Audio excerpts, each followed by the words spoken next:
There comes a moment in life when holding on hurts more than letting go. When the love you gave, the time you spent, and the tears you shed begin to feel like chains around your soul. And in that moment, you have one choice: to stay trapped in someone else's world or to break free and return home to yourself. Here are 5 rules that will guide you on how to emotionally detach from someone not to become heartless but to become whole. Rule number 1, accept the truth, no matter how painful it is. Stop romanticizing the potential of someone who repeatedly showed you their reality. Stop thinking that your love can fix what they refuse to heal in themselves. When you face the truth, really face it, you stop begging for crumbs and start looking for a feast within yourself. Rule number 2, set firm emotional boundaries. Block them, mute them, unfollow them, do whatever it takes. This isn't about being immature, it's about survival. Emotional detachment isn't passive, it's powerful. It says, I refuse to let your energy disturb my peace anymore. Boundaries are not walls. They are doors that only open to those who respect your space. Rule number 3, reconnect with your purpose. Who were you before they entered your life? What dreams did you have before you lost yourself in trying to make them stay? Healing begins the moment you stop asking why they left and start asking, what can I build now that they're gone? Turn your pain into a blueprint. Let it fuel your transformation. Rule number 4, channel your energy into growth. You spent enough nights crying. Now it's time to create, time to evolve, learn a new skill, start a journal, hit the gym, start that project. Don't let your emotional energy go to waste, use it to become the version of yourself they never got to meet. Rule number 5, practice self-compassion like your life depends on it, because it does. Some days will feel like you're back at square one, you'll miss their voice, their smile, even their silence. And that's okay. Healing isn't a straight line, it's a messy masterpiece. But promise yourself one thing, never again will you abandon yourself just to feel close to someone else. Letting go isn't weakness, it's wisdom. Detaching emotionally doesn't make you cold, it makes you free. And freedom, my friend, is where the real healing begins. Emotional detachment is often misunderstood. People think it means becoming heartless, numb, or shutting the door on your feelings completely. But that's not what true detachment is. Real emotional detachment is choosing your peace over chaos. It's not about pretending you don't care, it's about learning to care without losing yourself. It's about loving someone without allowing that love to control or consume you. When you're emotionally attached to someone who no longer values your presence, you start compromising pieces of yourself to keep the connection alive. You start walking on eggshells, second-guessing your worth and tolerating behaviors you once promised yourself you never would. Your identity gets tangled in their moods, their responses, their attention. One minute you feel seen, the next you feel invisible, and slowly you lose sight of who you are outside of them. That's where emotional detachment becomes necessary, not as a defense mechanism, but as a form of emotional self-respect. It's recognizing that you can't keep pouring into someone who leaves your cup empty. It's stepping back from the roller coaster of mixed signals and false hope and choosing stability within yourself instead. Detaching doesn't mean you don't love them anymore. It doesn't mean the memories vanish or the feelings suddenly disappear. It means you stop letting those memories dictate your present. It means you stop chasing the version of them that only existed in the beginning and start confronting the truth of who they are now. And that takes courage, because the truth is never easy when your heart is still full. But the more you choose your peace, the more you begin to reclaim your power. You begin to see that emotional detachment doesn't make you cold, it makes you clear. You stop asking questions they won't answer. You stop waiting for closure they're not willing to give. You stop begging for the bare minimum and start giving yourself everything you once asked them for. You'll start to notice the little things, The silence that used to hurt you no longer affects you the same way. The urge to text them fades. The obsession with checking their social media softens. You begin to think about them less and think about yourself more, not in a selfish way, but in a healing way. You begin to realize that your world doesn't revolve around their validation. What you once thought was love, you'll see more clearly as emotional dependency. And what you once called loyalty, you'll now understand was a fear of letting go.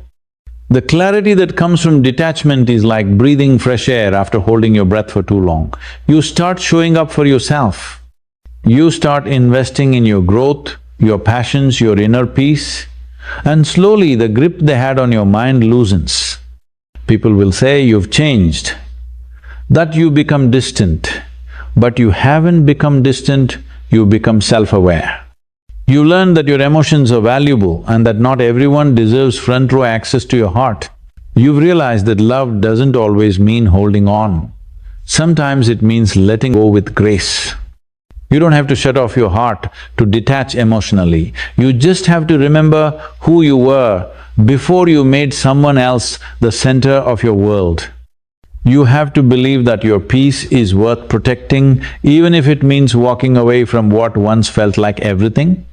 Because in the end, peace isn't found in another person, it's found in your ability to stand whole and unshaken, even when they're no longer by your side. Letting go is one of the hardest things you'll ever do, not because you're weak, but because you love deeply. You invested your time, your energy, your vulnerability and your dreams into someone who may never have fully appreciated it. And the thought of walking away feels like failure, like giving up on something that once meant the world to you. But here's what no one tells you, letting go isn't the end, it's a beginning. It's not a sign of defeat, it's a sign of growth. Because when you choose to let go, you're not losing them, you're choosing you. You're choosing to stop waiting for the apology that may never come. You're choosing to stop fighting for a connection that constantly left you drained. You're choosing to stop chasing the illusion of what could have been and finally accept what is. That's not weakness, that's strength, that's power. That's self-love in its rawest, most courageous form. When you let go, something shifts inside you. It's like waking up from a long dream, a dream where you believed that love was supposed to hurt, that waiting patiently would eventually bring change, that your silence was noble, and your sacrifices would eventually be seen. But reality hits, and it hits hard. It tells you, you can't keep watering a dead flower and expect it to bloom. You can't keep giving your all to someone who only shows up when it's convenient. You deserve more than being an option. You deserve to be chosen freely, completely and consistently. And that's the truth that makes letting go powerful. It's not about forgetting them or pretending the pain didn't happen. It's about finally realizing that their absence doesn't define your value. That just because someone walked away or couldn't love you the way you needed, doesn't mean you're not worthy of love. Their inability to meet you where you stood doesn't make you less. It just means you were giving what they weren't ready or willing to receive. You see, holding on to someone who no longer adds value to your life is a form of self-abandonment. Every time you prioritize their happiness over your mental health, every time you excuse their behavior just to keep the peace, every time you silence your voice to avoid confrontation, you abandon yourself a little more. And the longer you do that, the more disconnected you become from your own needs, your own identity, your own truth. But letting go, that's the turning point. That's when you say, enough. That's when you begin to rebuild. That's when you stop shrinking to fit into someone else's world and start expanding into your own. You begin to dream again, you begin to feel again, not the pain of rejection, but the hope of what lies ahead. You stop looking backward and start stepping forward, slowly but surely, with a clearer mind and a stronger heart. The beauty of letting go is that it brings you back to yourself. It gives you space to breathe, to think, to heal. It allows you to rediscover what makes you happy, what sets your soul on fire, what gives your life meaning outside of another person. And in that rediscovery, you will find a strength you forgot you had, a light that never really went out, just dimmed under the weight of unreciprocated love. You don't lose when you let go, you win. You reclaim your energy, you regain your clarity, you remember your worth. And that's a victory far greater than holding on to someone who was never meant to stay. Letting go is not the end of love, it's the beginning of freedom, the beginning of becoming everything you were always meant to be. You don't heal by staying connected to the pain. You don't grow by constantly reopening wounds that should have been closed.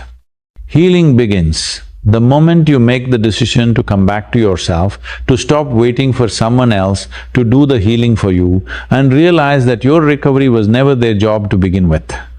The longer you stay attached to what broke you, the harder it becomes to move forward. You're not meant to live in emotional limbo, stuck between the person you were with them and the person you could become without them. Sometimes we think staying connected through memories, social media, or even occasional texts will help us transition more gently, that maybe the slow fade is less painful than the sudden break. But it's not. It's just dragging out the ache, like pulling a knife out slowly instead of removing it in one sharp motion. Staying attached even in subtle ways keeps your nervous system on edge. You're constantly scanning for signs, analyzing words, waiting for something that may never come. And that's no way to live. That's surviving, not healing. Reconnecting to yourself is where everything changes. It's when you stop looking outward for validation and start looking inward for peace. It's when you ask yourself, what do I need? What do I deserve? Not based on someone else's capacity to give, but based on your own inherent worth. You begin to shift the focus away from them, what they're doing, who they're with, whether they miss you, and turn that energy into self-discovery. You reclaim your time, you reclaim your voice, you reclaim your power. When you're constantly attached to someone who hurt you or left you, your energy remains trapped in the past. And if your energy is living in the past, you can't fully show up in the present. Every conversation, every thought, every dream still echoes their name. That's why healing demands disconnection. Not because they don't matter, but because you do. And healing isn't about forgetting them, it's about remembering you, remembering the version of yourself that existed before the heartbreak. Remembering the goals, the laughter, the strength, the light. Because all of it is still in you. It's just been buried under disappointment and pain. You heal by choosing yourself daily. You heal by not texting them even when you miss them. You heal by not checking their stories even when curiosity burns. You heal by surrounding yourself with people who remind you of your worth, not your wounds. Healing is in the little decisions. The moment you breathe through the urge to reach out, the time you sit with the sadness instead of numbing it, the choice to go for a walk instead of spiraling into overthinking. These are the quiet victories that add up. They don't always feel like progress, but they are. Healing isn't loud, it's not always triumphant. Often it's slow and silent, happening in the shadows where no one claps for you, but it's real, it's raw, and it's yours. Some days you'll feel like you've moved on. Other days, the memories will sting. That's okay. That's part of it. Healing isn't linear. But each time you choose yourself, you're strengthening the foundation beneath you. You're not just patching the cracks, they're becoming part of the mosaic that makes you more whole. Eventually, the person you once missed so much becomes a passing thought. Not because you stopped caring, but because you started caring more about yourself. The connection you're clinging to loses its grip. Not because it didn't matter, but because it no longer controls you. You begin to realize that peace was never found in their presence, it was found in your ability to stand without them. The most powerful healing happens when you stop asking, will they come back? And start saying, I'm already home. So here you're still standing, maybe your heart feels bruised, maybe Your spirit's been stretched thin, but look at you.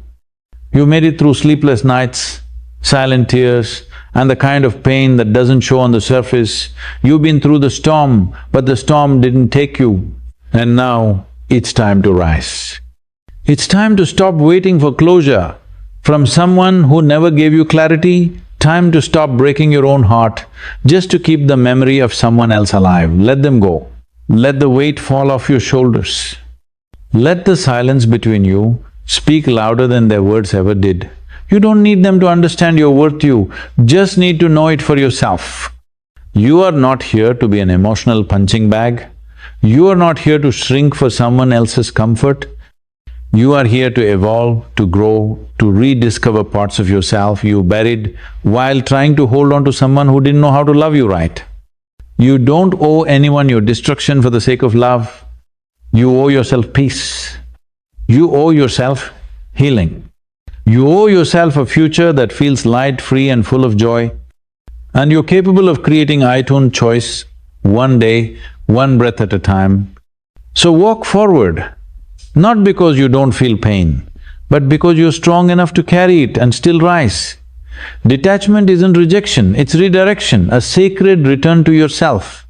You've given enough, you've tried enough. Now it's your time. Your time to choose you fully, unapologetically, powerfully. And when you do, you won't just survive this chapter. You'll rewrite the entire story.